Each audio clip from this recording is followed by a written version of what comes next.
नमस्कार। स्वागत है आप सभी का गणेश एस्ट्रो हेल्थ में।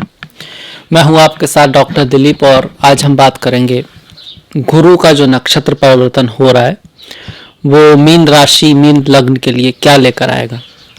सबसे पहले तो जानना जरूरी है कि नक्षत्र परिवर्तन जो छोटे ग्रह हैं, छोटे का मतलब हुआ जो तेजी से चलते हैं, जैसे आपके सूर्य हुए, बुध हुए, शुक्र हुए, उनके अक्सर होते रहते हैं। एक ही महीने में वो 2-3 नक्षत्र बदल देते हैं।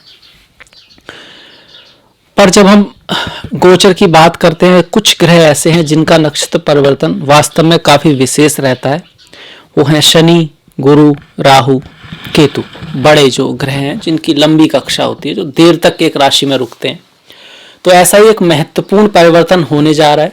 गुरु अपने मित्र के नक्षत्र धनिष्ठा में आ रहे हैं। अपने मित्र के नक्षत्र, मित्र उनके हैं मंगल। आपने भी सुना होगा गुरु मंगल योगा, काफी लोग जानते हैं, काफी अच्छा ऑस्पिशियस माना जाता है। कहने का अर्थ है कि जब भी गुरु मंगल के नक्षत्र में जाते हैं तो अच्छा रिजल्ट देते हैं। यहां बता देना चाहता हूं कि नक्षत्र जो है मंगल का, वो सिर्फ विषमोत्तरी नक्षत्र में जो है दशा में मंगल से जोड़ा गया है। आप दूसरी दशा लेंगे, अष्टोत्तरी दशा है आपकी, और भी तरह की दशाएं हैं, तो उसमें नक्षत्र का जो स्वामी है वो मंगल नहीं रहेगा, दूसरे हो जाएंगे। इसका अर्थ यह है कि वास्तव में मंगल को उससे जोड़ा गया, ऐसा नहीं वो उसका स्वामी है। स्वामी तो धनिष्ठा जो नक्षत्र है वो 8 वसु हैं, 8 वसु, धनिष्ठा, धन के इष्ट। और ये जो वसु हैं वो हमारे पृथ्वी लोक पर सस्टेनेंस के लिए, धन के लिए, लक्ष्मी के लिए महत्वपूर्ण है। वो हमको धन आदि जिससे हम पृथ्वी पर सस्टेन कर सकें, धन, अनाज, पहले जमाने में बात करें तो गाय, कपड़ा आज भी है, ये सब चीजें प्रदान करने के लिए जो इष्ट हैं वो वसु हैं, 8 वसु जो हैं वो हैं। तो उनके नक्षत्र में गुरु जा रहे हैं। सबसे पहली बात तो ऑस्पिशियस है, अच्छी बात है, अपने मित्र के में जा रहे हैं। और अष्टवसु जो हैं वो भी देवता हैं, गुरु देवताओं के स्वामी हैं, देवताओं के टीचर हैं। तो एक अच्छा परिवर्तन है और आपके लिए इसका खास महत्वपूर्ण है।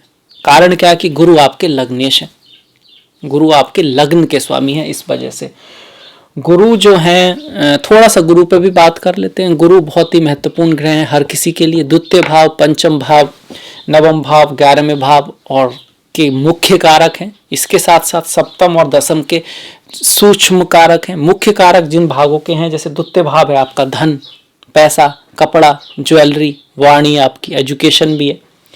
पंचम भी एक तरह से आपका दूरदृष्टि, ज्ञान, आप कह सकते हैं क्रिएटिविटी, सौभाग्य, संतान, खास करके संतान जो है वो गुरु के उसमें आती है। नवम भाव में आपके गुरु, पिता, गुरु कृपा, ज्ञान, उच्च शिक्षा, भाग्य, फॉर्चून। और 11वें भाव से आपके लाभ, अवार्ड्स, ग्रुप, फ्रेंड्स, ये सब के कारक जो हैं वो गुरु होते हैं। तो गुरु एक बहुत महत्वपूर्ण ग्रह है हर किसी के लिए। उनका गोचर भी बहुत महत्वपूर्ण और आपके लिए खास हो जाता है। तो क्या परिवर्तन आएगा? अभी तक जो गुरु थे वो चंद्रमा के नक्षत्र श्रवणा में थे, जो भगवान श्री विष्णु से जुड़ा हुआ है। उनके 3 कदम को भी दिखाता है, ज्ञान को दिखाता है, सुनने को दिखाता है, लोगों को एकत्र करने को दिखाता है। अब धनिष्ठा में आगे। धनिष्ठा क्या है? धनिष्ठा का जो सिंबल है वो ड्रम है, भगवान शिव का जो डमरू टाइप से का वो है, और भगवान विष्णु की, भगवान श्री कृष्ण की बांसुरी है। म्यूजिक से रिलेटेड है, धन संपदा से रिलेटेड है, रियल एस्टेट से लाभ को दिखाता है। और आपकी कुंडली में जो भाव हैं वो देखने होंगे कि मंगल कौन से भाव रिलेटेड करता है। जैसे कि आपका धन का भाव और भाग्य का भाव तक पंचम का भाव था, मतलब एजुकेशन आदि के लिए, दूरदृष्टि के आदि के लिए, इन्वेस्टमेंट आदि से, जो लोग कला के क्षेत्र में थे, कंसल्टेंट्स के भाव के क्षेत्र में थे, उनके लिए थोड़ा सा बेटर था। और अब जो है धन के भाव में आया है, तो पैसे का जो लाभ होगा, धन का जो लाभ होगा, उसके चांसेस बहुत ज़्यादा बढ़ जाएंगे। गुरु यहाँ पर अप्रैल तक आपके लाभ भाव में ही है, उसके बाद वो आपके 12वें भाव में आएंगे। दोनों में ही 12 भाव में आने के बाद भी अपने नक्षत्र का रिजल्ट तो देते ही रहेंगे। साल के अक्सर महीनों में इसी नक्षत्र में रहने वाले हैं, कुछ महीनों को छोड़कर जब वो सतविषा में जाएंगे और फिर से वापस आ जाएंगे। तो धन का लाभ देगा, धन का आपको लाभ बन सकता है, धन के सोर्स बढ़ सकते हैं। और भाग्य का, दूर यात्राएं हो सकती, कहीं आप अब्रॉड जाना चाहते थे पढ़ने लिखने के लिए, उसका बहुत यहाँ पे भाव बनता है, क्योंकि नवम भाव गुरु का है, गुरु कृपा का है, अब्रॉड का है, लॉस का है, चाहे वो लॉस का नहीं, लॉज का है, नियम, प्रकृति के नियम हो या फिर जो मनुष्य के बनाए नियम है। तो अगर आप लॉ के फील्ड में है तब भी आपके लिए बहुत अच्छा रहेगा। दूर देश की यात्राओं का है, फॉर्च्यून का है, और आप कह सकते हैं ये भाव आपके पिता का भी है, तो आपके पिता से संबंधों में सुधार आएगा, उनके संबंधों में, उनके लाइफ में कुछ इवेंट्स होंगे, आप कहीं बाहर पढ़ने लिखने जा सकते हैं, अब्रॉड शिक्षा के लिए जा सकते हैं, गुरु कृपा हो सकती है, गुरु धर्म का भी है। अगर आपको स्पिरिचुअलिटी में, धर्म में रुचि है तो उसके क्षेत्र में गुरु आपको रिजल्ट देंगे। आपके जीवन में कोई गुरु आ सकता है, टीचर आ सकता है। अब वो गुरु का मतलब हुआ आपके फील्ड में जो ज्ञानी है, गुरु का मतलब ही ज्ञान है। अब वो किसी भी फील्ड का ज्ञान हो, वो ज्ञान की भी हम पूजा करते हैं। क्यों शास्त्रों में गुरु को इतना महत्व दिया गया है? क्योंकि ज्ञान स्वयं ईश्वर स्वरूप है, तो ज्ञान के प्रति रेस्पेक्ट, आदर रखना बहुत जरूरी है। तो ये तो रहा रिजल्ट में जो परिवर्तन आएगा हमारा धनिष्ठा नक्षत्र में जाने की वजह से। अब मंगल का नक्षत्र है थोड़ा सा, तो मंगल क्या है? आर्मी के कमांडर हैं, एनर्जी हैं आपकी, महत्वाकांक्षा है, विल पावर है, तो आप एनर्जेटिक भी फील करेंगे। पिछले समय में थोड़ा इमोशनल, चंद्रमा के नक्षत्र में, चंद्रमा इमोशन है, केयरिंग है, पोएटिक है, लस्ट भी है थोड़ा उनके अंदर। मंगल पराक्रम है, मेहनत है, तो आप थोड़ा पराक्रम करेंगे, मेहनत करेंगे, अपने लक्ष्य के प्रति, अपने गोल के प्रति आप काफ़ी समर्पित रहने की कोशिश करेंगे। ऑब्स्टिकल जो होंगे तो आप अपने आप को एनर्जेटिक फील करेंगे कि आप उनका सामना कर सकते हैं। खास करके आपके 6 अप्रैल तक, जब तक गुरु 11वें भाव में है तो बहुत अच्छा।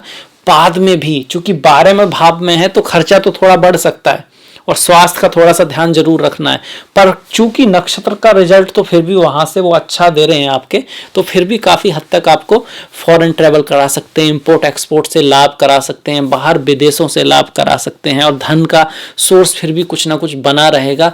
और शिक्षा के मामले में 12वें भाव में रहने के बावजूद मंगल की वजह से थोड़ा बहुत आपको पॉजिटिव रिजल्ट यहां से गुरु देते रहेंगे। अब इसको थोड़ा सा आपको बढ़ाना होता है, आप इसको थोड़ा सा ऑस्पिशियस करना चाहते हैं तो देखिए केसर का तिलक लगाएं। आपका लग्न वैसे ही गुरु का है, तो केसर का तिलक नाभि पर, जीभा पर, माथे पर केसर का तिलक लगाएं। हल्दी का यूज हम लोग करते ही हैं, थोड़ा सा बृहस्पतिवार को जब नहाते हैं तो थोड़ा सा हल्दी का यूज कर सकते हैं, थोड़ा सा, वो बहुत हेल्थ के लिए भी अच्छी है, मेंटल पीस के लिए भी अच्छी है, और ऑस्पिशियसनेस के लिए भी अच्छी है। और चूंकि मंगल के नक्षत्र हैं तो बजरंगबली की पूजा कर सकते हैं, हनुमान जी का हनुमान चालीसा पढ़ सकते हैं, उनका जो सिंदूर है उसको माथे पे लगा सकते हैं मंगलवार वाले दिन, तो इससे इसके थोड़े ऑस्पिशियस रिजल्ट बढ़ाए जा सकते हैं। ये तो रहा हमारा ज्योतिष का पॉइंट ऑफ व्यू। कर्म के पॉइंट ऑफ व्यू से देखिए, अगर सूरज की तरह चमकना है तो सूरज की तरह जलना सीखना होगा। कंफर्ट्स मेक यू स्लो, आराम जो है आपको अपने लक्ष्य से बढ़ने की तरफ से रोकता है, क्योंकि अगर आराम, बेड खूबसूरत हो, अच्छा हो तो नींद आती है, और नींद आती है, नींद सोना एक टाइम तक ठीक है, पर वो आपके लक्ष्य से ना रोके। इसके लिए गोल का जरूरी है, लक्ष्य का होना जरूरी है, प्रेरणा का होना जरूरी है। उसके लिए आपको अच्छी किताबें, ऑडियो बुक, आपका एटमॉस्फेयर, आपका जो इनपुट है वो पॉजिटिव होना चाहिए। जैसे आयुर्वेद में कहते हैं, जैसा करोगे, जैसा खाओगे आहार वैसा करोगे व्यवहार, ठीक उसी तरह खाना तो अच्छा होना ही चाहिए। नॉलेज जो आप कर रहे हैं, सुन रहे हैं, देख रहे हैं, वो पॉजिटिव होनी चाहिए, जो आपको मोटिवेट करती है, आपको एक कह सकते हैं उस मोड में रखती है, सफलता की तरफ आपको ले जाती है। तो उस चीज़ का ध्यान रखें। हमारा जो जीवन है वो पार्क की तरह है, गार्डन की तरह है, जिसमें आपको ख्याल रखना होता है, लगातार मेहनत करते रहनी होती है, तभी उसमें अच्छे अच्छे फ्लावर्स खिलते हैं, चाहे कमल का हो या फिर गुलाब का। कमल तो कीचड़ में खिलता है इनहेरिटेंटली, कुछ लोग ऐसे होते हैं कि उनको कहीं भी रखो वो ऊपर निकल ही जाते हैं, पर ज़्यादातर लोग ऐसे होते हैं जिनको कैसी इन्फॉर्मेशन है, जैसा माहौल है, जैसे तौर से उनका आसपास जो मिलता है उससे ही वो आगे बढ़ पाते। तो उस चीज़ का ख्याल रखें, तो फिर गुरु आपको और भी ज़्यादा ऑस्पिशियस रिजल्ट देंगे। तो ये था मीन राशि के लिए जो गुरु का नक्षत्र परिवर्तन हो रहा है जो बहुत महत्वपूर्ण है, क्या बदलाव आएगा, किस तरह से आप उसको थोड़ा सा ऑस्पिशियस कर सकते हैं। इसके साथ मेहनत करते रहिए, आगे बढ़ते रहिए, लक्ष्य के प्रति आप अपना क्या कह सकते हैं डिवोटेड रहिए, समर्पित रहिए, छोटी मोटी बातों पे अपनी एनर्जियों को वेस्ट मत कीजिए। तो इसी के साथ मैं ये इसी के साथ मैं ये वीडियो समाप्त करता हूँ। मुझे आशा है आपको पसंद आया होगा, तो प्लीज़ लाइक, प्लीज़ शेयर, घंटी वाला बटन जो है उसको दबाना मत भूलेगा। मैंने डिस्क्रिप्शन में अपना लिंक दिया है फेसबुक का, इंस्टाग्राम का, ट्विटर का, प्लीज़ लाइक, प्लीज़ फॉलो, और आपका जो सहयोग है वो बहुत महत्वपूर्ण है। मिलेंगे नेक्स्ट वीडियो में, तब तक के लिए अपना ख्याल रखें, अपनों का ख्याल रखें। नमस्कार।